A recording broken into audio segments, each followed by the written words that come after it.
अपने स्वीट और प्यारे दोस्तों के लिए डॉन एक बार फिर से मैदान में आ चुका है। हेलो दोस्तों, आज के क्लास में हम लोगों का टॉपिक पीरियोडिक प्रॉपर्टीज और दूसरा पार्ट क्लास का होने जा रहा है ना।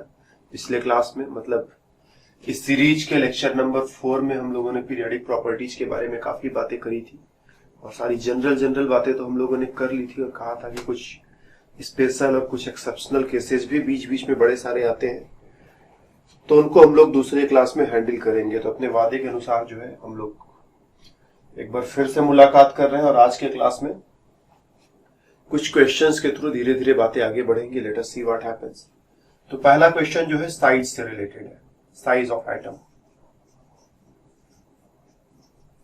तुमको करना क्या है, इंक्रीजिंग ऑर्डर बनाने का है।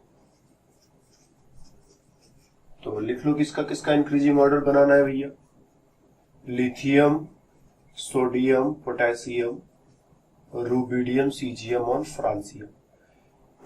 Lithium, sodium, potassium, rubidium, caesium और फ्रांसियम, इन 6 एलिमेंट्स को इनके एटॉमिक साइज के बढ़ते हुए क्रम में लिखते चले जाना है।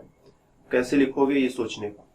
तो सबसे पहला काम क्या करेंगे, हम लोग लोकेट करेंगे ये पीरियोडिक टेबल में किधर पाए जाते हैं। तो पीरियोडिक टेबल का ढांचा खड़ा करो, इन एलिमेंट्स को सामने रखते हैं। इधर कुछ ऐसा एस ब्लॉक तुम्हारा होता है, फिर बगल में डी ब्लॉक आता है, फिर इधर में पी ब्लॉक आता है, फिर पता नहीं क्या क्या आता है। तो ये lithium, sodium, potassium, rubidium, caesium, francium, अगर तुम अच्छे से पीरियोडिक टेबल हमने कहा था ना, अब ग्रुप वाइज जो है याद कर लो, क्योंकि इस क्लास में बड़ी जरूरत पड़ने वाली थी। तो लो पड़ गई जरूरत। तुमने याद नहीं किया होगा तो फंस गए, याद किया होगा तब मजा आएगा। तो पहले ग्रुप में hydrogen, lithium, sodium, potassium, potassium को थोड़ा नीचे लिखते हैं, पोटेशियम, रुबिडियम, सीजियम और फ्रांसियम, ये सारे एलिमेंट्स होते हैं। मतलब ये जो तुम्हें एलिमेंट्स मिले हैं वो यही है, लिथियम से लेकर के फ्रांसियम तक। Lithium, sodium, potassium, rubidium, caesium, francium, और इनके साइज का जो है तुम्हें बढ़ता हुआ क्रम खोजना है। तो हम लोगों ने पिछले क्लास में डिस्कशन किया था, जब इधर जाते हो तो साइज क्या होता है, डिक्रीज करता है, और जब इधर आते हो तो साइज क्या होता है, इंक्रीज करता है। क्यों इधर डिक्रीज कर रहा है, क्योंकि सेल्स जो है वो फिक्स्ड है, या फिर बोलो नंबर ऑफ सेल्स जो है वो, नंबर ऑफ सेल्स फिक्स्ड है, और प्रोटॉन्स जो है, या नंबर ऑफ प्रोटॉन्स बोलो तो ज्यादा बेटर बात होगी, नंबर ऑफ प्रोटॉन्स वो इंक्रीज कर रहे हैं, राइट। तो पिछले क्लास में हम लोगों ने इतनी बकवास की थी, तो वही बकवास दोबारा नहीं करेंगे, बस जस्ट हिंट मार दिया तुम्हें कि तुम थोड़ा ध्यान रखना। इधर साइज बढ़ रहा है तो क्यों बढ़ रहा है, क्योंकि नंबर ऑफ सेल्स वो इंक्रीज कर रहे हैं, राइट। जैसे सोडियम में देखोगे तो सोडियम में क्या है, 2, 8, 1, 3 मंजिला मकान है, 3 सेल्स है। और पोटेशियम में देखोगे तो 2, 8, 8, 1, 2, 3, 4 मंजिला मकान है। तो 4 मंजिला मकान तो ज्यादा ऊंचा रहेगा ही। तो जैसे जैसे तुम नीचे आते हो वैसे वैसे साइज बढ़ता है। और ये जो एलिमेंट्स तुम्हारे सामने रखे गए हैं ये वही है, lithium, sodium, potassium, rubidium, caesium, francium. नीचे आओगे तो नंबर ऑफ सेल्स बढ़ेगा और इसीलिए साइज जो है इसी दिशा में बढ़ती चली जाएगी, और यही इसका सोल्यूशन भी हो जाएगा। क्वेश्चन नंबर नेक्स्ट, फिर से हमें साइज का ही क्रम लगाने का है, साइज का increasing order. Boron, carbon, nitrogen, oxygen और फ्लोरीन, इन एलिमेंट्स को साइज के इंक्रीजिंग ऑर्डर में फिर से सेट करना। और फिर से प्रश्न वही उठता है कि एलिमेंट्स पीरियोडिक टेबल में किधर है। अगर हम ये पता लगा पाए तो शायद बात बन जाए। तो पीरियोडिक टेबल पर वापस आओ और इन एलिमेंट्स को तुम खोजोगे तो बोरॉन, कार्बन, नाइट्रोजन, ऑक्सीजन और फ्लोरीन यहीं पर, ये बिल्कुल पी ब्लॉक में, यहां पर बोरॉन के आगे कार्बन, नाइट्रोजन, ऑक्सीजन, फ्लोरीन और लास्ट में नियॉन होगा। तो हमारे क्वेश्चन में यही 5 एलिमेंट्स शामिल है और इनके साइज का बढ़ता हुआ क्रम लिखना है। और हम लोग जानते हैं कि जब हम जानते हैं कि जब हम पीरियड में इधर की तरफ चलते हैं तो साइज धीरे धीरे घटता चला जाता है। तो बोरॉन की तुलना में कार्बन का आइटम छोटा होगा, बोरॉन बड़ा है तो कार्बन थोड़ा छोटा होगा। नाइट्रोजन और छोटा होगा, ऑक्सीजन और छोटा होगा, फ्लोरीन और छोटा होगा, तो साइज इधर क्या होती जा रही, घटती जा रही। क्यों घटती जा रही, सारी बातें हम लोगों ने कर ली है। जस्ट एज ए रिहर्सल एक दो टॉपिक्स, एक दो क्वेश्चंस ऐसे उठा रखे हैं ताकि पुरानी बातें थोड़ी यादें ताजा हो जाए, ताकि बड़े बड़े क्वेश्चंस करने में मजा आए। कि जब मेमोरी में कुछ नहीं रहेगा तो बड़े क्वेश्चंस कैसे लगाओगे। तो इधर साइज जो है वो घटता है। क्यों घटता है, क्योंकि नंबर ऑफ सेल्स फिक्स्ड है और प्रोटॉन जो है, प्रोटॉनों की संख्या बढ़ रही है। प्रोटॉन बढ़ेंगे तो क्या होता है कि प्रोटॉन इलेक्ट्रॉनों को अंदर की तरफ खींचते हैं और साइज जो है वो छोटी हो जाती है। सो ये भी सॉल्व किया हमने। फिर इसी में question number next, fluorine, chlorine, bromine, iodine और एस्टाटीन, इन पांचों को साइज के बढ़ते हुए क्रम में लगाना है। तो समस्या फिर से वही आएगी कि इन पांचों को पीरियोडिक टेबल में पहले लोकेट करो, कहाँ होते हैं ये। तो पीरियोडिक टेबल में लोकेट करोगे तो तुम देखोगे ये रहा फ्लोरीन, उसके नीचे क्लोरीन, इसके नीचे ब्रोमीन, उसके नीचे आयोडीन और उसके नीचे एस्टाटीन। मतलब हम ग्रुप में नीचे की तरफ ट्रेवल कर रहे हैं। नीचे की तरफ ट्रेवल करेंगे तो साइज बढ़ेगा। बढ़ेगा मतलब फ्लोरीन से क्लोरीन बड़ा होगा, क्लोरीन की तुलना में ब्रोमीन और बड़ा हो जाएगा, आयोडीन और भी ज्यादा बड़ा हो जाएगा और एस्टाटीन और भी ज्यादा बड़ा हो जाएगा। Similarly one more situation, sulphur, phosphorus,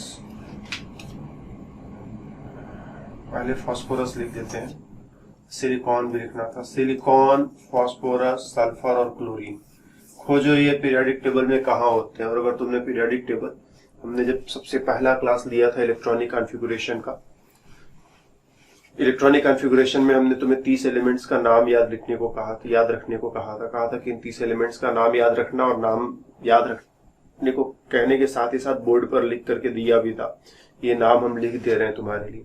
और लिखते समय पीरियोडिक टेबल के अंदर बना करके लिखा था। तो अगर हम लोग समझे तो aluminium, silicon, phosphorus, sulphur, chlorine और आर्गन, ये यहीं पर मिलते हैं।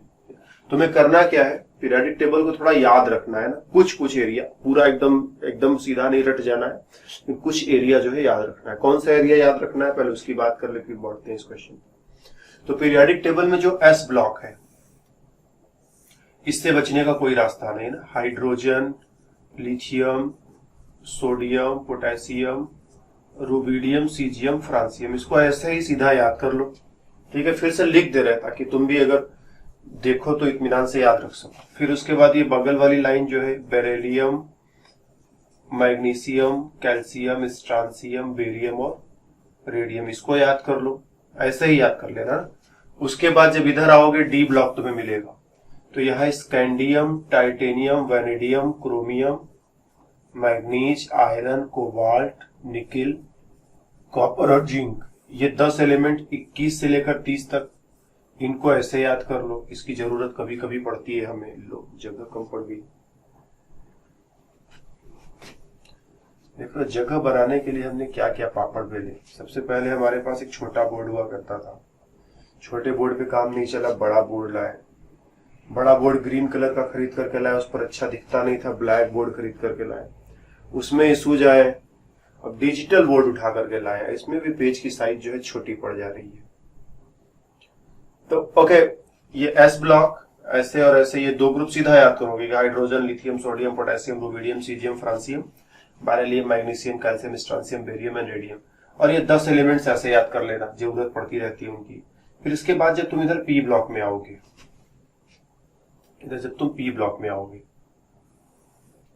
इधर ये बेरिलियम के सामने यहाँ पर बोरॉन होगा, और फिर boron, carbon, nitrogen, oxygen, fluorine और नियॉन, इसको ऐसे भी याद रखने का है। फिर इधर aluminium, silicon, phosphorus, sulphur, chlorine और आर्गन, ऐसे इसको याद रखने का है। साथ ही साथ neon, argon, krypton, xenon, radon, ऐसे याद रखने का है। Fluorine, chlorine, bromine, iodine, astatine, इसको ऐसे सीधे याद करना है। Oxygen, sulphur, selenium, tellurium, polonium, इसको ऐसे याद रखना है। Nitrogen, phosphorus, arsenic, antimony, bismuth, इसको इस तरह से याद करना है। कार्बन, सिलिकॉन, जर्मेनियम, टिन और लेड, इसको ऐसे याद करना है। और बोरॉन, एल्यूमिनियम, गैलियम, इंडियम, थायरियम, इसको ऐसे याद करना। और बाकी और भी एलिमेंट्स इधर उधर आएंगे, उनको हमको नहीं लगता तुम्हें कभी कहीं याद करने की जरूरत पड़ेगी। आज जितना बता दिया, अगर इतना पीरियोडिक टेबल तुमने याद कर डाला, इनफैक्ट याद करना नहीं होता है, ठीक है, हमने याद करना बार बार कहा, याद करना भी नहीं होता है। बस तुम कुछ काम तो करो, कुछ क्वेश्चंस वगैरह लगाओ, कुछ पढ़ो लिखो और नोट करो कि कौन सा एलिमेंट कहाँ है। बस ऐसा नहीं कि बस कैजुअली हाँ किसी ने बता दिया और हमने जो बस ऐसे ही थोड़ा दाएं बाएं करके आगे बढ़ा दिया। उसको नोट करो कि हाँ ये एलिमेंट यहाँ पर है, अगली बार आएगा तो थोड़ा सा दिमाग पे जोर लगाएंगे, बस इतना ही। एकदम पाइट करके उसको जो है याद करने की कोई जरूरत नहीं होती। थोड़ा सा अपना ध्यान बनाए रखना है कि हाँ जब क्वेश्चन सॉल्व कर रहे थे तो ये एलिमेंट यहाँ है, और दोबारा उन्हीं चीजों को दोबारा एक बार फिर से अपने कॉपी किताब को दर्शन करो। जो एक बार पढ़ो उसको एक आध बार और दर्शन उसका करो, फिर से एक बार और देखो, फिर से पढ़ो तो याद करो कि हाँ हमने वहां देखा था। तो याद करना नहीं होता, याद हो जाता है। लेकिन फिर भी हमने तुम्हें बता दिया कि जो याद हो जाएगा उसमें भी तुम थोड़ा कोशिश करोगे कि ये पूरा का पूरा 1 2 3 4 5 6 7 और 8 इतना तो ग्रुप वाइज याद करोगे। फिर उसके बाद इधर ये यहां से लेकर के यहां तक, ठीक, ये पूरा एक पीरियड में लिथियम से लेकर नियॉन तक, सोडियम से लेकर के ऑर्गन तक, और इधर ये 10 एलिमेंट स्कैंडियम से लेकर जिंक तक, इनको भी याद करोगी क्योंकि इनकी बार बार तुम्हें अभी पीरियोडिक टेबल चल रहा है इसमें जरूरत पड़ेगी। फिर इसके बाद केमिकल बॉन्डिंग आएगा उसमें जरूरत पड़ेगी। मतलब जितने भी चैप्टर्स आएंगे सब में इनका थोड़ा बहुत जरूरत बना रहता है। बिना इनके बारे में जाने हुए हम केमिस्ट्री में आगे नहीं बढ़ सकते। ये केमिस्ट्री के अल्फाबेट्स है। जब बचपन में तुम पढ़ना लिखना सीखते हो, तुम गणित पढ़ते हो, पहले तुम्हें अल्फाबेट सिखाए जाते हैं कि 1 2 3, मतलब नंबर सिखाया जाता है, गिनती सिखाई जाती है, अंक सिखाए जाते हैं 1 2 3 4 5 6 से लेकर 100 तक। फिर उसके बाद तुम बड़े गणितज्ञ बनोगे कि क्या बनोगे सब तुम्हारे ऊपर डिपेंड करता है। लेकिन वो न सिखाया जाए तो कुछ नहीं हो सकता। तो ये भी केमिस्ट्री के अल्फाबेट्स है, इनके बिना केमिस्ट्री आगे नहीं बढ़ती, और इसको याद रखो। थोड़ा क्वेश्चन पर आते हैं। सिलिकॉन, फास्फोरस, सल्फर और क्लोरीन, तो अगर तुम उसको देखोगे तो यही है वो एलिमेंट्स, सिलिकॉन, फास्फोरस, सल्फर और क्लोरीन। हम इधर की तरफ जा रहे हैं, उधर क्या होता है, साइज घटता है और साइज घटता है। सिलिकॉन की तुलना में फास्फोरस छोटा होगा, फास्फोरस की तुलना में सल्फर और छोटा होगा, और क्लोरीन की साइज और भी छोटी हो जाएगी। अब जैसा भी क्वेश्चन है, कह रहा है घटते हुए क्रम में तो आंसर बताओ इधर की तरफ, और बढ़ते हुए क्रम में तो आंसर बताओ इधर की तरफ। तो अपना घटते बढ़ते ये सब जो है खोज लेना। फिर एक और प्रॉब्लम है जिसमें हम ऑक्सीजन और फ्लोरीन और क्लोरीन इन तीनों को साइज के बढ़ते हुए क्रम में लगाना है। और अगर हम लोग इस पीरियोडिक टेबल में खोजे तो हम देखेंगे कि ये रहा अपना वो एरिया जिस पर हमें काम करना है। ऑक्सीजन है, थोड़ा छोटा दिख रहा होगा, let us make it large. तो ऑक्सीजन, फ्लोरीन और क्लोरीन इन तीनों के साइज की तुलना करनी है। तो हम जानते हैं कि जब हम ऑक्सीजन से फ्लोरीन की तरफ जाएंगे तो साइज क्या होगा, साइज डिक्रीज करेगा, ठीक। और जब हम नीचे की तरफ आएंगे फ्लोरीन से क्लोरीन की तरफ, तब क्या होगा, साइज इंक्रीज करेगा। तो चलो मान लेते हैं इसका साइज कुछ 100 यूनिट होगा, 100 यूनिट, 100 यूनिट समझ लेना, 100 यूनिट इसका साइज है। इधर गए तो साइज कम हो गया, कह दो 95 यूनिट हो गया। किसी यूनिट में नाप रहे हैं, ऐसे ही नंबर तुमको ऐसे हमने लिख दिया, कुछ नाप वगैरह करके नहीं लिखा, ऐसे ही आइडिया देने के लिए कि 100 से 95 हुआ, मतलब कुछ कम हुआ। तो इधर से इधर गए तो साइज क्या हो गया, कम हो गया। फिर इधर से इधर जाएंगे तो साइज क्या हो जाएगा, बढ़ जाएगा। तो 95 से थोड़ा आगे आओ और कर दो 155, बढ़ा दिया। तो यहां थोड़ा सा घटाया, 100 से 95 5 रुपए खा गए। और जब बढ़ाने की बारी आई तो 95 से सीधे 155, 60 रुपए का फायदा, घाटा 5 रुपए का, फायदा 60 रुपए का। ऐसा कोई बिजनेस मिल जाता ना, 5 रुपए लगाओ और फटाफट 60 रुपए कमाओ, 55 रुपए का फायदा हो जाए तुम्हें। तो जब इधर गए 5 रुपए, मतलब 5 की कमी आई, और इधर गए तो 60 का इजाफा हो गया, 60 रुपए का फायदा, 60 यूनिट साइज जो है बढ़ गया। तो इस चीज को समझना है कि जब हम ऐसे चलते हैं तो जो अंतर आता है वो थोड़ा थोड़ा अंतर आता है। क्यों थोड़ा थोड़ा अंतर आता है, एक सिंपल रीजन दिया जा सकता है कि इसका एटॉमिक नंबर 8, इसका एटॉमिक नंबर 9। दोनों में थोड़ा ही अंतर है ही, 8 और 9 में कितना अंतर हो सकता है। और जब ऐसे देखोगे तो इसका एटॉमिक नंबर 9 है और इसका एटॉमिक नंबर 17 है, तो एटॉमिक नंबर का ही अंतर काफी बड़ा है। ये 9 नंबर का एलिमेंट है, ये 17 नंबर का एलिमेंट है, तो 17 नंबर वाला अगर ज्यादा कमाल दिखा दिया तो इसमें कुछ गलत तो है नहीं। तो यहाँ अंतर छोटा छोटा अंतर है ना, कलर चेंज करते हैं सब, उसी में पीला पीला हमें भी नहीं समझ आ रहा है। एटॉमिक नंबर 8, एटॉमिक नंबर 9, अंतर छोटा होगा, घटे की बढ़े वो बाद की बात है, लेकिन अंतर छोटा होगा। एटॉमिक नंबर 9, एटॉमिक नंबर 17 अंतर बड़ा होगा। तो जब भी हम कोई भी प्रॉपर्टी देखेंगे इस पीरियोडिक टेबल में, जब भी हम ऐसे ट्रेवल करेंगे, अंतर थोड़ा थोड़ा आएगा, थोड़ा थोड़ा घटेगा या थोड़ा थोड़ा बढ़ेगा। अगर बढ़ रहा है तो थोड़ा थोड़ा बढ़ेगा, घट रहा है तो थोड़ा थोड़ा घटेगा। लेकिन जब हम ऐसे ट्रेवल करेंगे तो जो भी अंतर आएगा बड़ा अंतर देखने को मिलेगा, चीजें तेजी से बदलेंगी। अगर बढ़ रही है तो तेजी से बढ़ेंगी, घट रही है तो तेजी से घटेंगी। तो हमारे सामने जो क्वेश्चन था ऑक्सीजन, फ्लोरीन और क्लोरीन वाला, तो अगर हम उस ट्रेंड को अप्लाई करें तो हम देख रहे हैं ये काफी बड़ा होगा, ये थोड़ा छोटा होगा और ये सबसे छोटा होगा इन तीनों में। तो जो इस क्वेश्चन का आंसर होगा वो आंसर होगा फ्लोरीन सबसे छोटा है, फ्लोरीन के बाद जो है ऑक्सीजन उससे बड़ा है, और उसके बाद क्लोरीन जो है उससे भी बड़ा है ना। इस वाले निशान में बहुत बच्चे कंफ्यूज रहते हैं कि कौन बड़ा है कौन छोटा है, तो इसको ऐसे बना लो, ठीक। और जिधर इसका मुंह खुला हुआ है, हिंदी में लिख देते हैं तुम्हारे लिए, जिधर इसका मुंह क्या है, खुला हुआ है। जो बच्चे हिंदी पढ़ नहीं सकते हैं, सुन तो सकते हैं ना, जिधर इसका मुंह खुला हुआ है, ये मुंह इसका खुला हुआ है, उधर ये बड़ा होता है, ठीक। लिया ऐसे लिख लो, जिधर बड़ा सा मुंह खुला हुआ है उधर ये बड़ा होता है और दूसरी तरफ छोटा होता है। तो अगर हम इधर लिख दे x, इधर लिख दे y, मतलब x बड़ा है और y जो है छोटा है।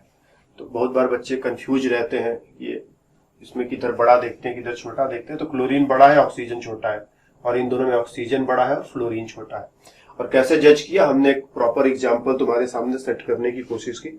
जब इधर जाओगे तो चीजें थोड़ी थोड़ी बदलती हैं। क्यों थोड़ी थोड़ी बदलती है? क्योंकि एटॉमिक नंबर का अंतर ही छोटा सा है, और जब तुम ऐसे आते हो तो चीजें तेजी से बदल जाती हैं।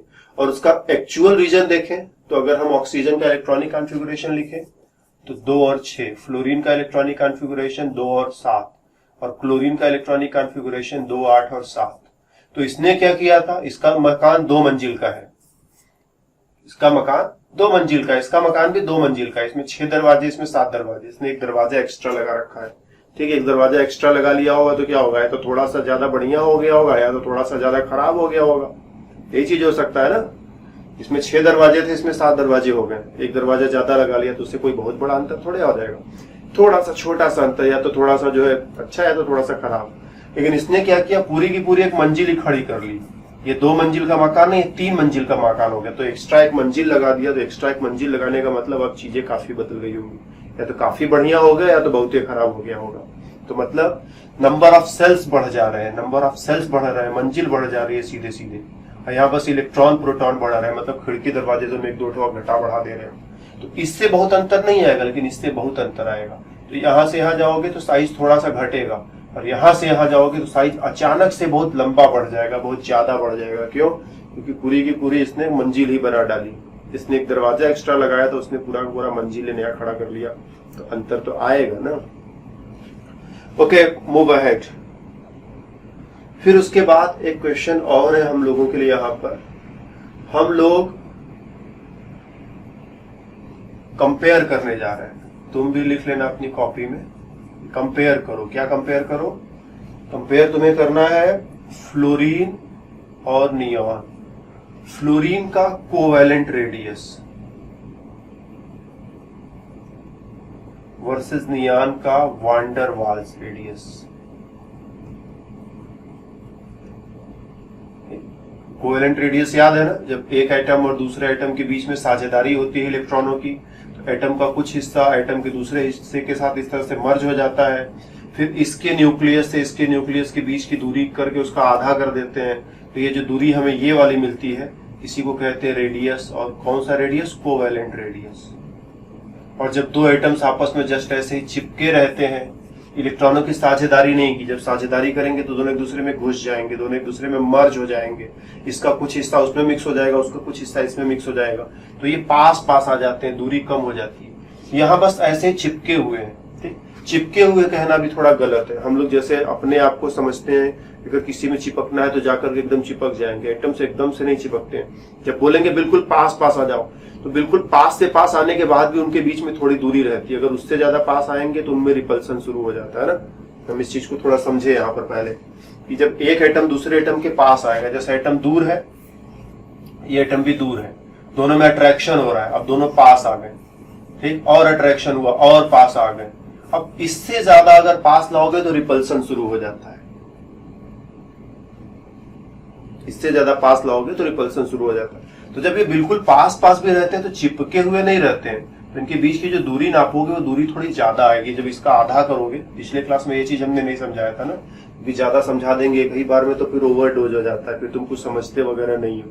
तो पिछली बार सिंपल चिपका करके छोड़ दिया था कि चलो किसी विधि पहले तुम्हारे दिमाग के अंदर कुछ पहुंचाया जाए, फिर उसको देखा जाएगा कहाँ ले जाएंगे हम लोग। तो पिछली बार हमने चिपका दिया था कि भैया ये लो एक एटम और ये दूसरा आइटम चिपका दो, दोनों के बीच की दूरी नाप लो, नाप के आधा कर दो। अब की बार कह रहे हैं चिपकाना भी नहीं है। काहे नहीं चिपकाना है?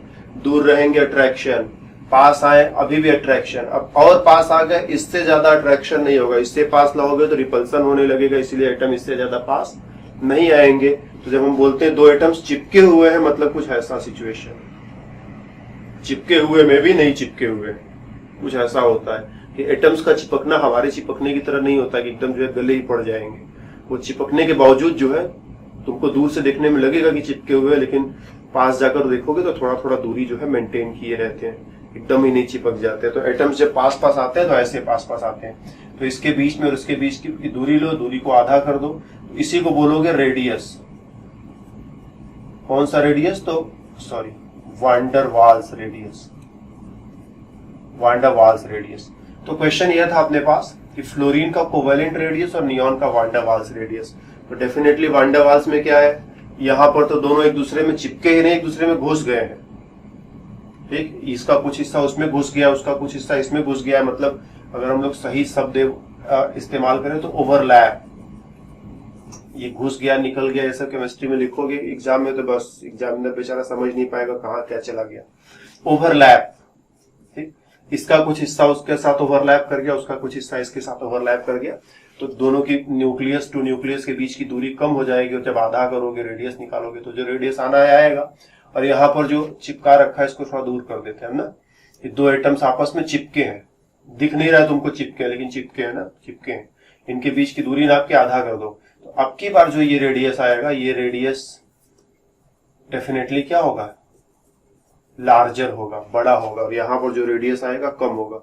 तो अगर हम फ्लोरीन और नियॉन, पहले तो हम फ्लोरीन और नियॉन को जो है पीरियोडिक टेबल में पकड़े, कहाँ गया यार, इधर गया, ये रहा, ये रहा फ्लोरीन और ये रहा नियॉन। इधर की तरफ क्या होता है, तो साइज डिक्रीज करता है। तो फ्लोरीन की तुलना में नियॉन को छोटा होना चाहिए, राइट। फ्लोरीन के साइज की तुलना में नियॉन की साइज छोटी होनी चाहिए। फ्लोरीन के रेडियस की तुलना में नियॉन का रेडियस छोटा होना चाहिए। लेकिन कब? जब दोनों के साथ एक ही तरीका अपनाए तब, समझे ना, दोनों के साथ एक जैसा व्यवहार करे। ऐसा नहीं कि एक को मिठाई दिया और दूसरे को गुड़ दे दिया, एक को बढ़िया स्वादिष्ट मिठाई दे दिया, लो बेटा को अच्छे से खाओ और खा करके जाओ परीक्षा दे करके आओ, दूसरे को बस ऐसे कुछ भी दे दिया, जाओ खाओ, खाकर परीक्षा दे करके आओ। दोनों के साथ बराबर व्यवहार तुमने नहीं किया। लेकिन हम दोनों के साथ बराबर व्यवहार की पहले सोचेंगे, कर पाएंगे नहीं कर पाए पहले सोचेंगे। अगर दोनों का के साथ बराबर व्यवहार करेंगे तब दोनों के साथ तुलना करी जा सकती, नहीं तो कोई तुलना नहीं करी जा सकती। हमने कहा फ्लोरीन का कोवैलेंट, कोवैलेंट मतलब एक एटम दूसरे एटम के साथ ऐसे मर्ज हो जाएगा, ओवरलैप कर जाएगा, ठीक। और नियॉन के लिए हमने कहा वान डर वाल्स, मतलब एक एटम और दूसरे एटम के बीच में दूरी रहेगी। तो जब दूरी रहेगी तो क्या होगा, ये तो दूरी ज्यादा आएगी ना, और ये दूरी ज्यादा आएगी तो आधा करोगे तब भी ज्यादा ज्यादा मिलेगा। ये दूरी कम हो गई तो दूरी कम हो गई, तो आधा करोगे तो कम कम मिलेगा। तो यहाँ रेडियस ज्यादा दिखेगा, यहाँ रेडियस कम दिखेगा, क्योंकि तुमने इसका कोवेलेंट लिया और इसका वान डर वाल्स लिया है। ध्यान देना क्वेश्चन को। फ्लोरीन के कोवेलेंट रेडियस से नियॉन के वान डर वाल्स रेडियस की तुलना करोगे तो कोवेलेंट रेडियस इसका कम दिखेगा, वान डर वाल्स रेडियस इसका ज्यादा दिखेगा। हाँ, अगर दोनों का एक तरीका कर दें, इसका भी वान डर वाल्स, इसका भी वान डर वाल्स, या इसका भी कोवेलेंट और उसका भी कोवेलेंट, तो जो हम लोग ट्रेंड देखते हैं कि साइज इधर घटता है, ये हमेशा फॉलो होगा। तो इसको फॉलो करने से पहले देख लेना, कभी कभी तुम्हारे लिए क्वेश्चन बस ऐसे घुमाने के लिए, तुमको परेशान करने के लिए लोग पूछ लेते हैं कि फ्लोरीन की तुलना में नियॉन का ये वाला रेडियस बड़ा क्यों दिख रहा है। तो ध्यान देना, कोवेलेंट से कोवेलेंट की तुलना हो रही है, वांडर वाल्स से वांडर वाल्स की तुलना हो रही है, या फिर कोवेलेंट और वांडर वाल्स की तो तुलना नहीं कर दी हो। जब कोवेलेंट से वांडर वाल्स की तुलना करोगे तो वांडर वाल्स वाला तो बड़ा आएगा ही आएगा। तो कभी कभी तुमसे फालतू क्वेश्चन पूछते हैं कि फ्लोरीन की तुलना में नियॉन का एटम बड़ा क्यों होता है। तो ऐसा कुछ नहीं होता, फ्लोरीन की तुलना में नियॉन का एटम बड़ा नहीं होता। तुम गलत तरीके से नापोगे तब जो है नापने में दो अलग अलग तरीके से नापोगे तो फिर नाप जोख में अंतर आ जाएगा। लेकिन यहाँ पर अगर दोनों को एक तरीके से नापेंगे तो वो बात नहीं होगी, फिर ये रूल फॉलो करेगा। तो अगर दोनों का वांडर वाल्स नापे तो फ्लोरीन का वांडर वाल्स रेडियस बड़ा होगा और नियॉन का वांडर वाल्स रेडियस छोटा होगा। हम तुम्हारे लिए हम इनके रेडियस को लिख भी सकते हैं। ठीक, तो हमारे पास 3-4 वैल्यूज है। एक है नाइट्रोजन का वैल्यू, फिर है ऑक्सीजन, फिर फ्लोरीन और नियॉन। ठीक, तो हम लोग जानते हैं कि जब हम इधर से इधर जाएंगे तो साइज क्या होगा, कम होता जाएगा।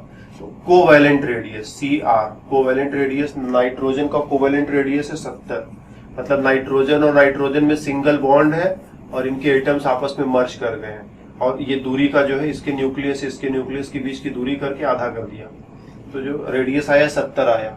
ऑक्सीजन का कोवैलेंट रेडियस 66, मतलब ऑक्सीजन और ऑक्सीजन के बीच में सिंगल बॉन्ड है और इसके बीच की दूरी का आधा करके निकाला तो 66 आया। फ्लोरीन के बीच 64।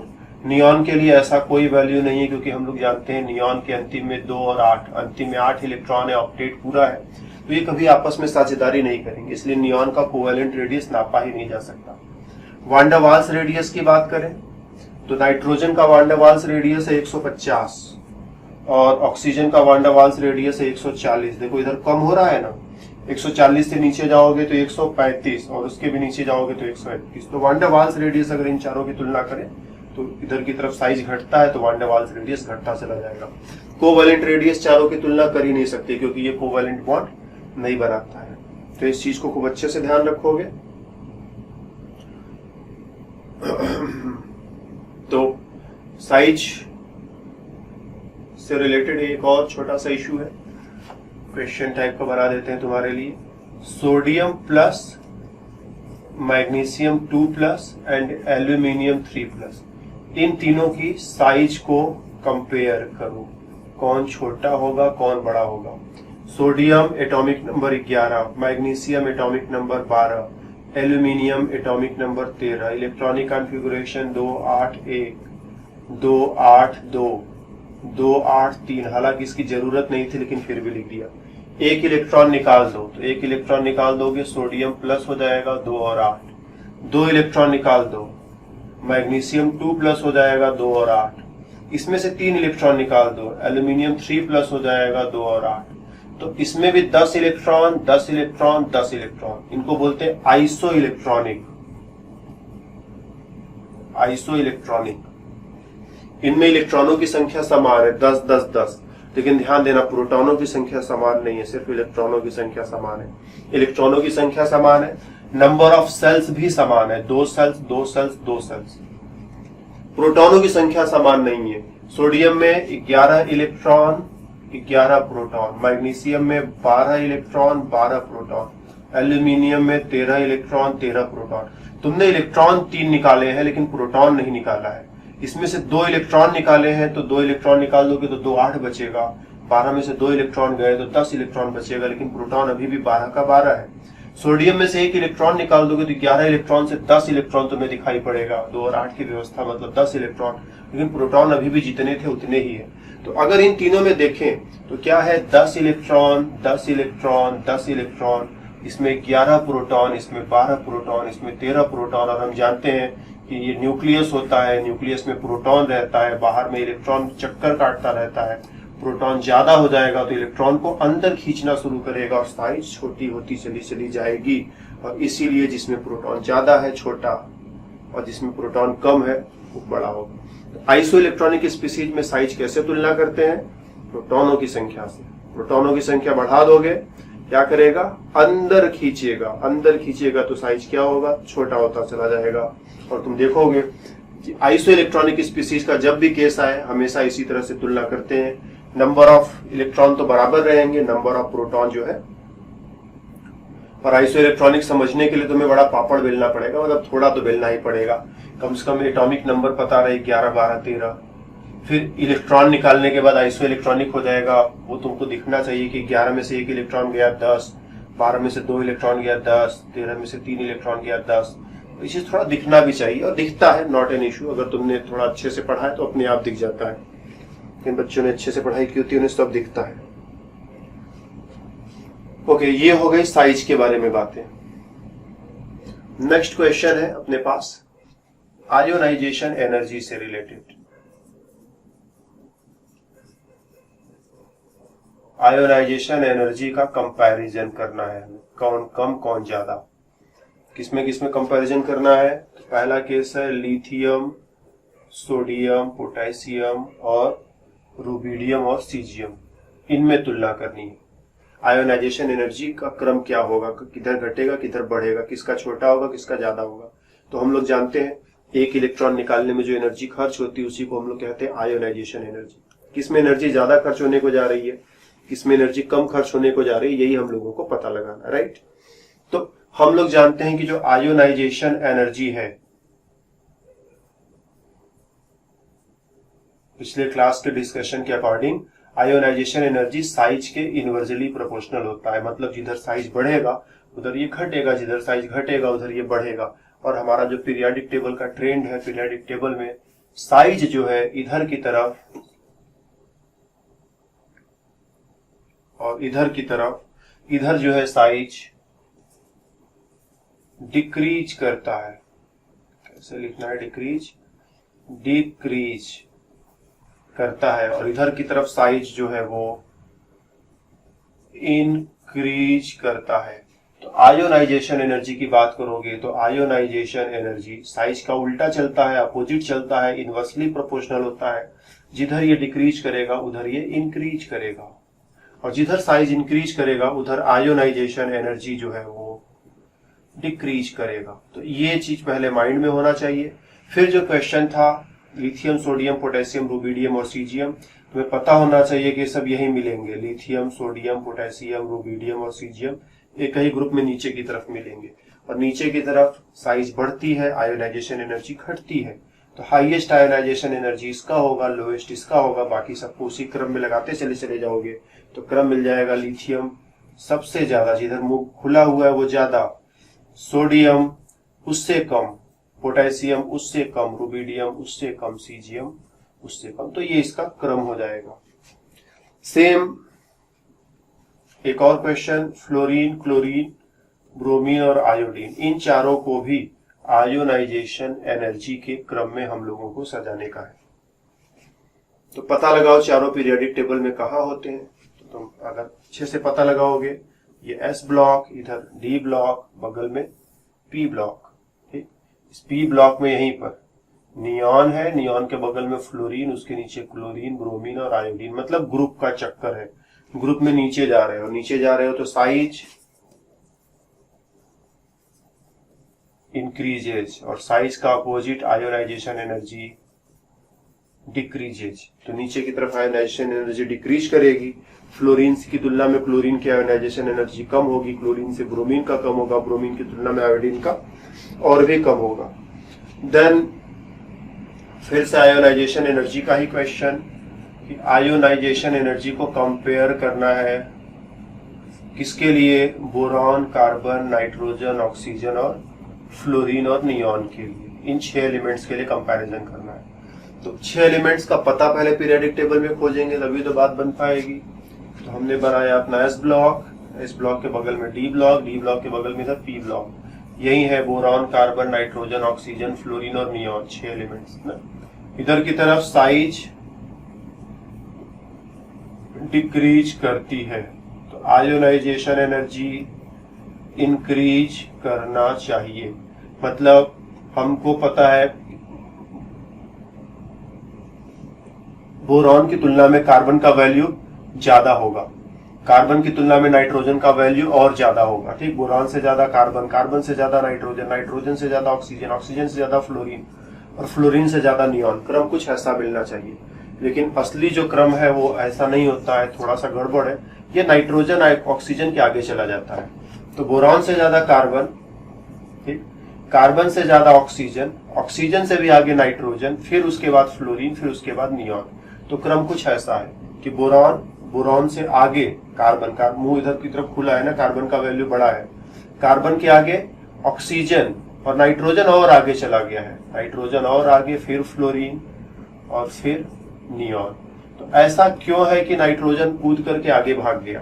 तो इसके लिए हमें इलेक्ट्रॉनिक कॉन्फ़िगरेशन लिखना पड़ेगा। तो लिखोगे इसमें P1, P2, P3, P4, P5 और P6 आएगा। और P3 समझते हो ना, इलेक्ट्रॉनिक कॉन्फ़िगरेशन लिखोगे तो P1, P2, P3, P4, P5, P6। हम लोगों ने पीरियोडिक टेबल के पहले वाले लेक्चर में खूब अच्छे से इलेक्ट्रॉनिक कॉन्फ़िगरेशन से पीरियोडिक टेबल को रिलेट किया था। तो तुम लिखोगे तो इसके अंतिम में P1 आएगा, इसके अंतिम में P2 आएगा, नाइट्रोजन के अंतिम में P3 आएगा। लिख करके देख सकते हैं, नाइट्रोजन में 7 इलेक्ट्रॉन है, 1s2, 2s2, 2p3 आया ना, P3 लिखा था ना, P3 आएगा। और P3 का व्यवस्था कैसा होता है? 1, 2, 3, तीनों में एक एक इलेक्ट्रॉन और हाफ फिल्ड होने की वजह से इसकी स्टेबिलिटी एक्स्ट्रा स्टेबिलिटी होगी, और एक्स्ट्रा स्टेबिलिटी होने का मतलब इसमें से इलेक्ट्रॉन निकालना थोड़ा सा ज्यादा मुश्किल होगा। इसीलिए अगर केवल साइज का क्रम होता तो साइज इधर की तरफ घट रही थी तो आयोनाइजेशन एनर्जी सीधा सीधा बढ़ना चाहिए था, लेकिन नाइट्रोजन ऑक्सीजन को जंप कर जाता है। तो समझना क्या है कि boron, carbon, nitrogen, oxygen, fluorine और नियॉन, क्रम इधर की तरफ बढ़ता चला जा रहा है, लेकिन इसको उठा करके यहां रखना है। क्यों आगे जंप करके भाग गया? क्योंकि इसमें P3 इलेक्ट्रॉनिक कॉन्फ़िगरेशन है। P3 मतलब हाफ फिल्ड मतलब तीनों में एक एक इलेक्ट्रॉन, और ये व्यवस्था ज्यादा स्टेबल होती है तो इसमें से इलेक्ट्रॉन निकालने में एक्स्ट्रा एनर्जी खर्च होगी। इसीलिए नाइट्रोजन के पीछे होने के बजाय ये नाइट्रोजन से आगे निकल गया, दैट्स ऑल, ठीक। तो तुम एक बार इत्मीनान से अपनी तरफ से देख लो, सोच लो, कैन यू डू इट? जब आएगा तो दोबारा कर पाओगे, और जब क्लास खत्म हो जाएगा तो अपनी कॉपी जो है पलट करके फिर से देख लेना कि हाँ कर पाओगे कि नहीं ना। आगे बढ़ते हैं।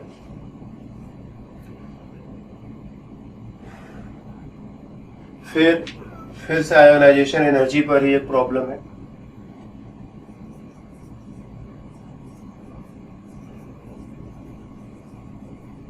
आयोनाइजेशन एनर्जी का कंपैरिजन करना है, और इस बार हमारे पास है aluminium, silicon, phosphorus, sulphur and chlorine. In elements को पीरियोडिक टेबल में लोकेट करो। तो इधर S ब्लॉक, बगल में D ब्लॉक, आगे में P ब्लॉक। P ब्लॉक में boron, carbon, nitrogen, oxygen, fluorine और नियॉन। इनके ठीक नीचे aluminium, let us change the colour, aluminium, silicon, phosphorus, sulphur, chlorine and argon. यही 5 एलिमेंट्स है जिनकी बात चल रही है। इन्हीं पांचों में क्रम बताना है। तो इधर की तरफ साइज इंक्रीज या डिक्रीज?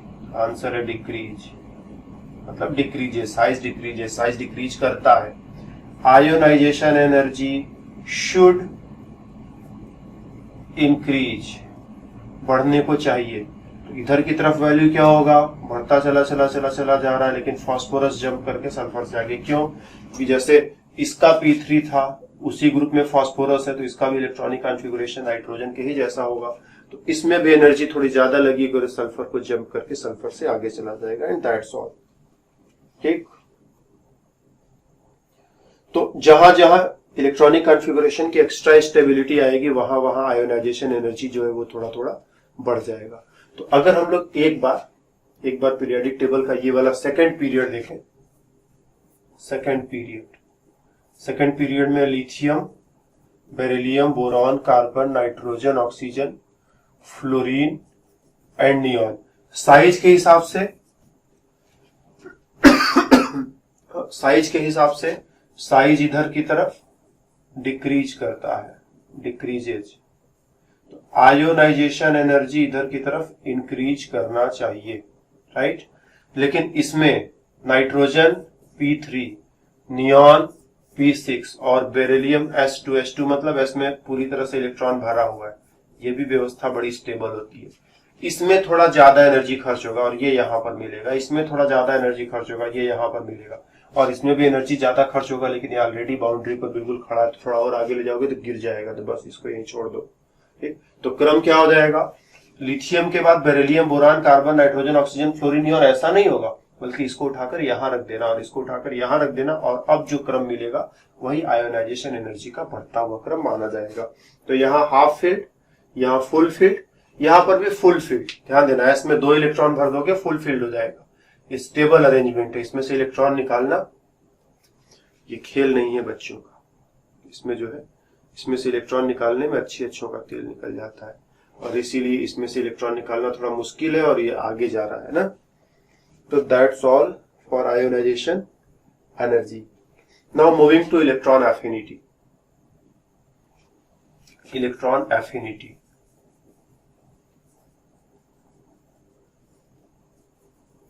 इलेक्ट्रॉन एफिनिटी की थोड़ी हम बात करेंगे।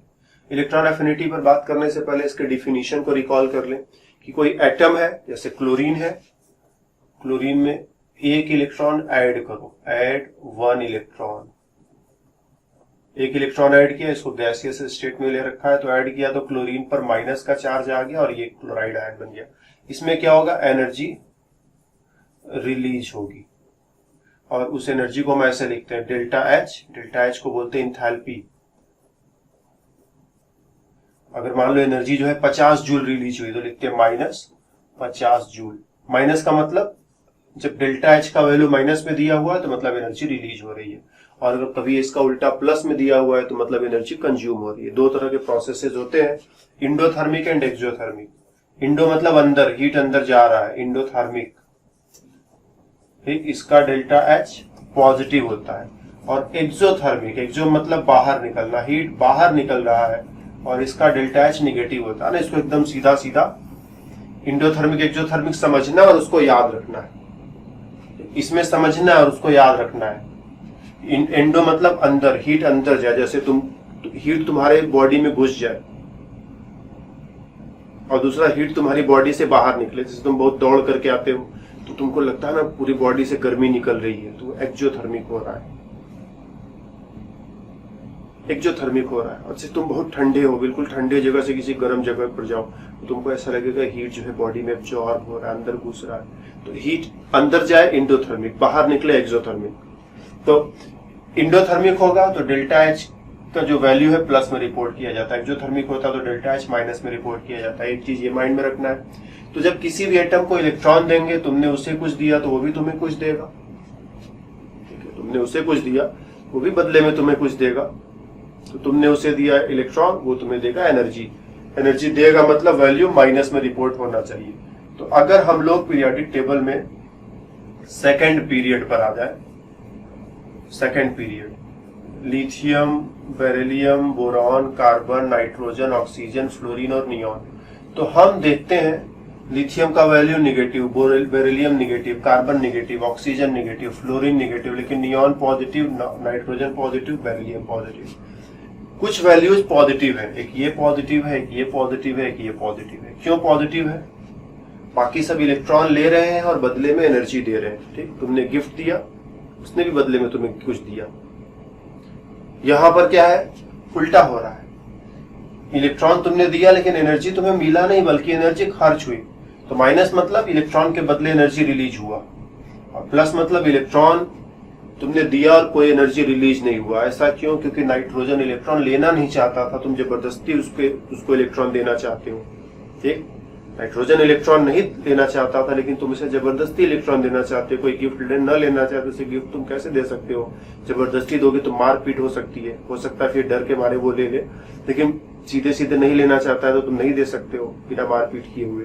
तो नाइट्रोजन तुम्हारा इलेक्ट्रॉन नहीं लेना चाहता। क्यों नहीं लेना चाहता? इलेक्ट्रॉनिक कॉन्फ़िगरेशन P3 है। P3 मतलब स्टेबल चल रहा है, तीनों में एक एक इलेक्ट्रॉन और बहुत खुश है। इसमें तुम अपना सड़ा हुआ इलेक्ट्रॉन ला करके जब रखोगे तो इसकी सुंदरता खराब हो जाएगी, बिगड़ जाएगी।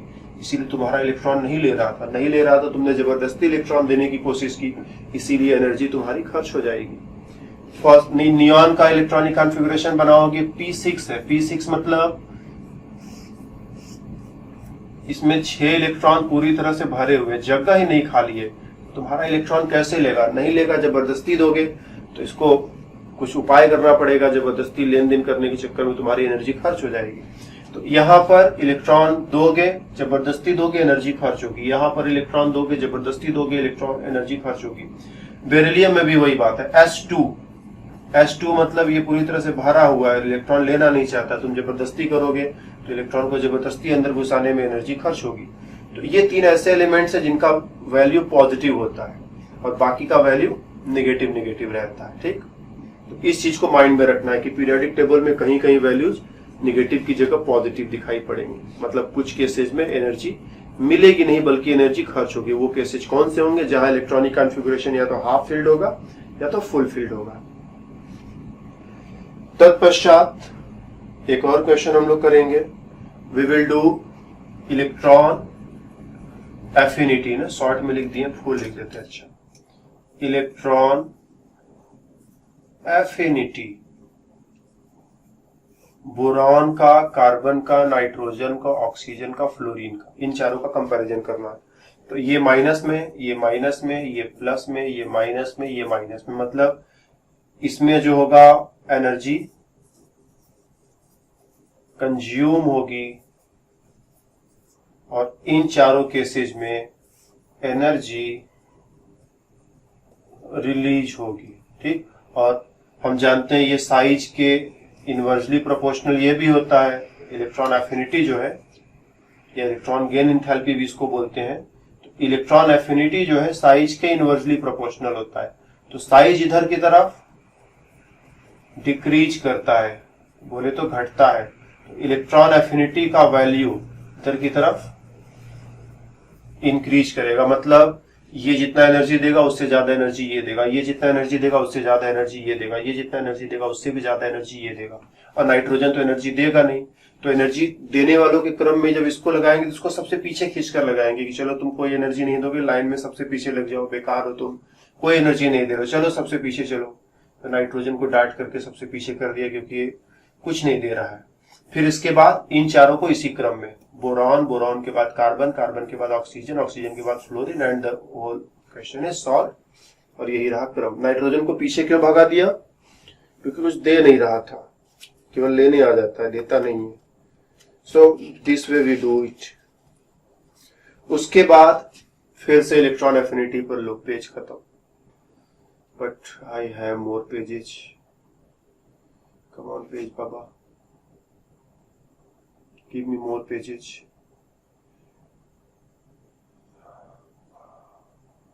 ये तुम्हारे लिए और पेजेस ला दी हमने। तो अब जो है फिर से हमें इलेक्ट्रॉन एफिनिटी का कंपैरिजन करना है। Again compare electron affinity. किसका किसका कंपैरिजन करना है भाई? ये क्या हो रहा है?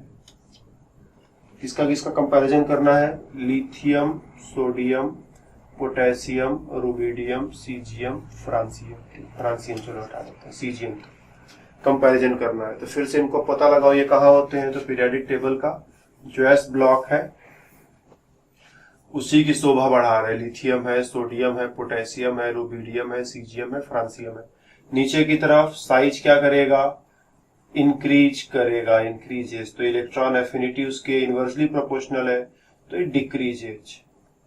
मतलब नीचे की तरफ इलेक्ट्रॉन एफिनिटी कम होती जाएगी। और आंसर अपना सोच लेना, घटाना हो तो घटाते हुए क्रम में लिखते चले जाओ, बढ़ाना है तो बढ़ाते हुए क्रम में लिखते चले जाओ, एंड दैट्स ऑल।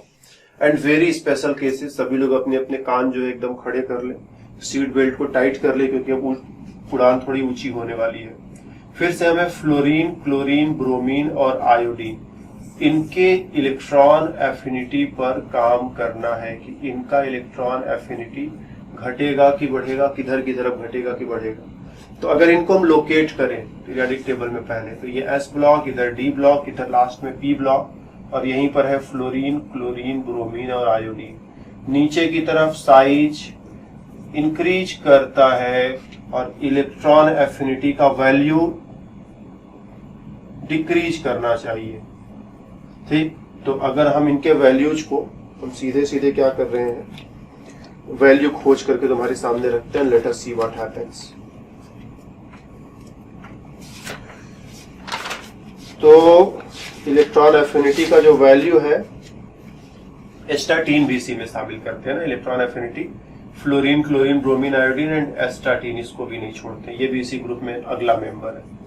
तो इलेक्ट्रॉन एफिनिटी घटनी चाहिए, तो हम एस्टाटीन का वैल्यू जब चेक करेंगे तो एस्टाटीन का वैल्यू हम ऐसे लिख देते हैं, पीले वाले पेन से लिख देते हैं, माइनस में 270। तो माइनस इग्नोर कर देना, माइनस का मतलब एनर्जी रिलीज हो रही है, ये तुमको एनर्जी दे रहा है। माइनस 270 में से माइनस इग्नोर करो, इसमें 270 किलो जूल पर मोल बोलते हैं, यूनिट है इसका किलो जूल पर मोल। ठीक, ये सब बाद में समझा जाएगा, फिलहाल 270 पर ध्यान दो। तो नीचे की तरफ वैल्यू डिक्रीज कर रहा है, मतलब ये मिनिमम होना चाहिए, ये उससे ज्यादा उससे ज्यादा उससे ज्यादा सबसे ज्यादा होना चाहिए।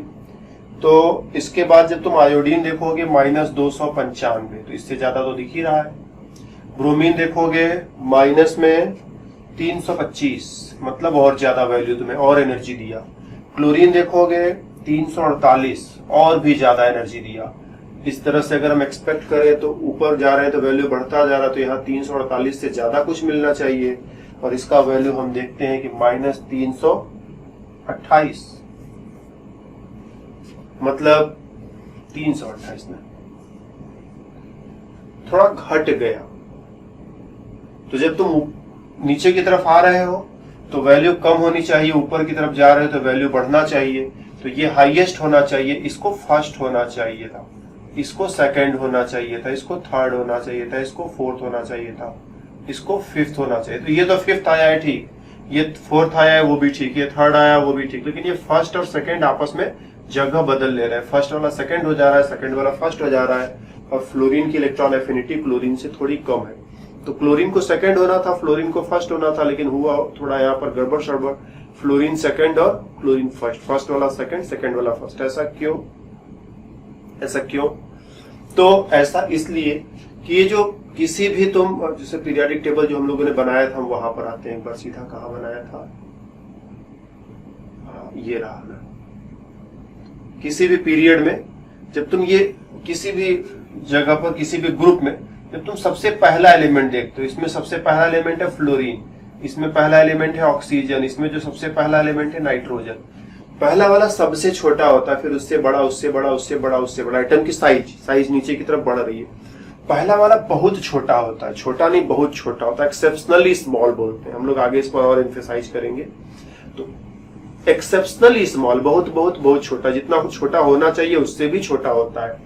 तो छोटा होने से क्या होता है, चलो ठीक है, छोटा हो गया तो जैसे तुम सोचो तुमको बड़ी जोर से भूख लगी है, बाजार में गए गोलगप्पे खाने के लिए, गोलगप्पे वाले के पास खूब बड़े बड़े गोलगप्पे हैं, लेकिन तुम्हारा मुंह जो है बहुत छोटा सा है और वो गोलगप्पा घुस नहीं पा रहा है, तो बड़ी मेहनत करके तुम्हें गोलगप्पा खाना पड़ेगा, और दूसरे लोग फटाफट गोलगप्पा खा जाएंगे। तो जिन्हें भूख नहीं भी लगी होगी वो भी तुमसे ज्यादा खा जाएंगे, और तुम बड़े भूखे हो लेकिन तुम्हारा मुंह इतना बड़ा और गोलगप्पा इतना बड़ा, वो अंदर जा नहीं पा रहा है। तो सिचुएशन वही है कि नीचे की तरफ साइज बढ़ रही है, इलेक्ट्रॉन एफिनिटी का वैल्यू जो है वो घटना चाहिए। तो फ्लोरीन में इलेक्ट्रॉन एफिनिटी हाईएस्ट होनी चाहिए, लेकिन फ्लोरीन फर्स्ट की जगह सेकंड आ जा रहा है। क्यों सेकंड आ जा रहा है? अपनी जगह पर वापस आते हैं हम लोग पहले।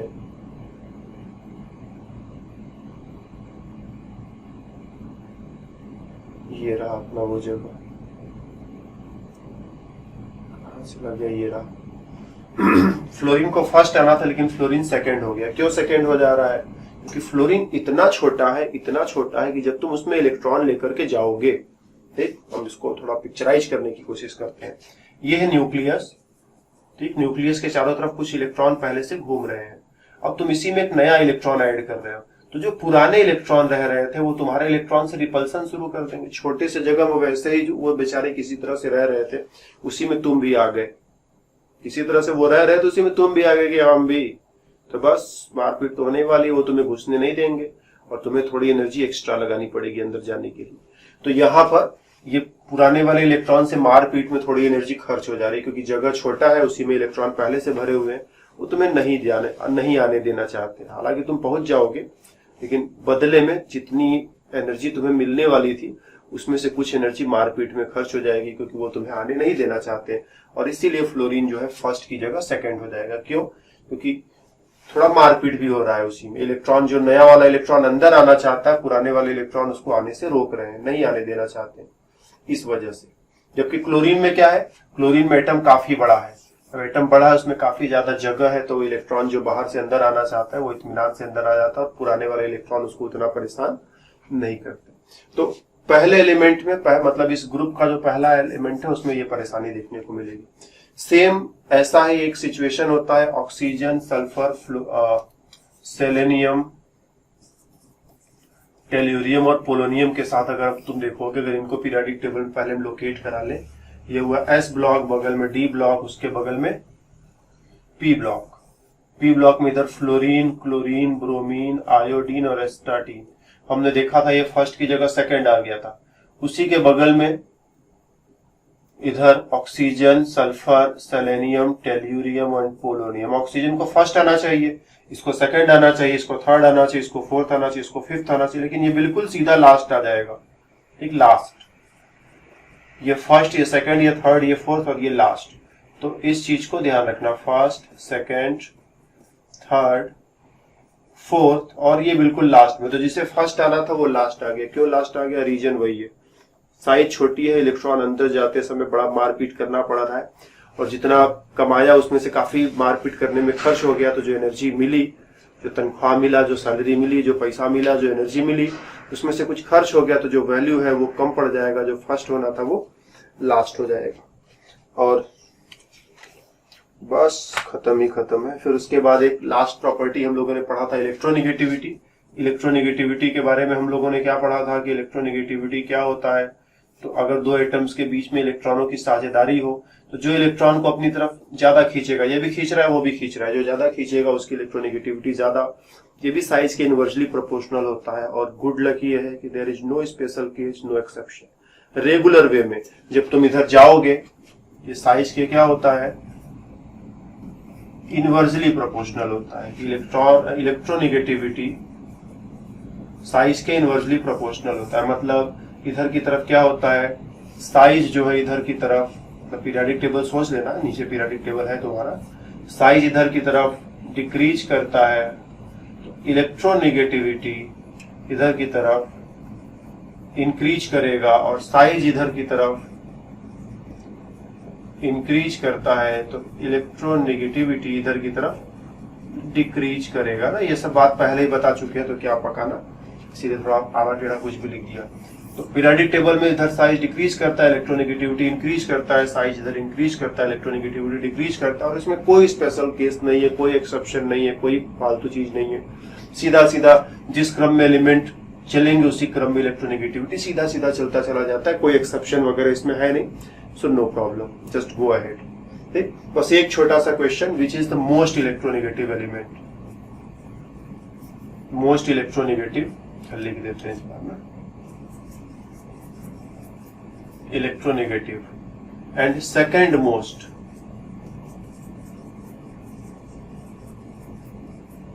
इलेक्ट्रोनिगेटिव एलिमेंट, तो मोस्ट इलेक्ट्रोनिगेटिव है फ्लोरीन और सेकंड मोस्ट है ऑक्सीजन। पीरियोडिक टेबल में लोकेट करा दे तुम्हें, तो ये रहा एस ब्लॉक, इधर बीच में डी ब्लॉक, फिर इधर पी ब्लॉक, इधर है फ्लोरीन, फ्लोरीन के बगल में नियॉन, नियॉन के नीचे organ, krypton, xenon, radon, fluorine, chlorine, bromine, iodine, astatine, oxygen, sulphur, selenium, tellurium, polonium, nitrogen, arsenic, phosphorus, arsenic, antimony, bismuth. इसी तेजी से तुम भी लिखो। ये रहे नंबर 1, किंग एंड मिनिस्टर, मतलब ये राजा और ये उसका मंत्री, बाकी सभी सिपाही जनता वगैरह होंगे। तो फर्स्ट एंड सेकंड, ठीक, ये सबसे ज्यादा इलेक्ट्रोनिगेटिव, ये सबसे कम, ये उसके बाद सेकंड पोजीशन पर। ठीक, इन सब की बात नहीं करते हैं, क्योंकि इलेक्ट्रॉनों की जब साझेदारी होगी, दो एटम्स के बीच में इलेक्ट्रॉनों की साझेदारी होगी, तब देखना है कौन ज्यादा इलेक्ट्रॉन को खींच रहा है। और ये सब इनर्ट गैस एलिमेंट है, ये साझेदारी वगैरह करते नहीं है जल्दी, किसी के साथ बॉन्ड बनाना पसंद नहीं करते, इसलिए इनकी इलेक्ट्रोनिगेटिविटी नापना जो है वो जरूरी नहीं समझा गया और इनकी इलेक्ट्रोनिगेटिविटी छोड़ दी गई है। तो हम लोग जो बचे हुए एलिमेंट्स में इलेक्ट्रोनेगेटिविटी नापते हैं, फ्लोरीन की इलेक्ट्रोनेगेटिविटी सबसे ज्यादा, नंबर 1, मतलब किसी के भी साथ जोड़ोगे इलेक्ट्रॉन उसका खींच निकालेगा, इलेक्ट्रॉन अपनी तरफ खींचेगा ही खींचेगा। फ्लोरीन सबसे ज्यादा इलेक्ट्रोनेगेटिव है, उसके बाद ऑक्सीजन है। तो अब मुझे बस इतना बता दो कि अगर ऑक्सीजन और फ्लोरीन के बीच में एक बॉन्ड बनाया जाए तो इलेक्ट्रॉन कौन खींच पाएगा, ऑक्सीजन अपनी तरफ खींच ले जाएगा कि फ्लोरीन अपनी तरफ खींच ले जाएगा? आंसर है सबसे ज्यादा इलेक्ट्रोनेगेटिव है, सबसे ज्यादा जोर लगा करके इलेक्ट्रॉन खींचता है, तो इलेक्ट्रॉन को ये अपनी तरफ खींचने में सफल हो जाएगा। इसका पावर कम है ना, इसका एरो छोटा बना है और इसका पावर ज्यादा है, इसका एरो बड़ा बना दिया। तो बस दैट्स ऑल। पीरियोडिक प्रॉपर्टीज में जो बातें कहनी थी वो हमने कही, जो क्वेश्चंस तुम्हें कराने चाहिए थे वो क्वेश्चंस करा दिए। इसके बाद भी कुछ और चीजें हैं जो थोड़ा एक्स्ट्रा एडवांस थिंकिंग लेवल जिनमें जरूरी होता है। नॉर्मल वे में सोचोगे तो थोड़े परेशान रहोगे। तो यहाँ ठीक है, थोड़ा सा आड़ा टेढ़ा केसेस, हाई टेढ़े कैसे जाए, थोड़े एक्सेप्शनल कैसे जाए, थोड़ी स्पेशल बातें करी हमने, लेकिन फिर भी अभी भी कुछ और केसेस छोटे छोटे ऐसे हैं जो और ज्यादा जोर लगा करके सोचना होगा। तो इसमें हमने ज्यादा जोर नहीं लगवाया, क्योंकि ज्यादा जोर लगवाया और पता चला पॉइंट सेंट तुम्हारा फट गया तो बस काम खत्म। तो बस आज इतना ही जोर लगाएंगे हम लोग, फिर अगले स्पेशल हाई थिंकिंग क्लास में मिलेंगे तो थोड़ा जोर और लगाया जाएगा, मजबूत पॉइंट करके आना कि जोर लगाने में फटने जाए। तो वहां पर जो है हम लोग जो है कुछ और भी बड़े क्वेश्चंस देखते हैं। तो बस आज की क्लास में इतना ही, फिर मुलाकात होगी अगले क्लास में तो और बातें करते हैं। बस बाय बाय।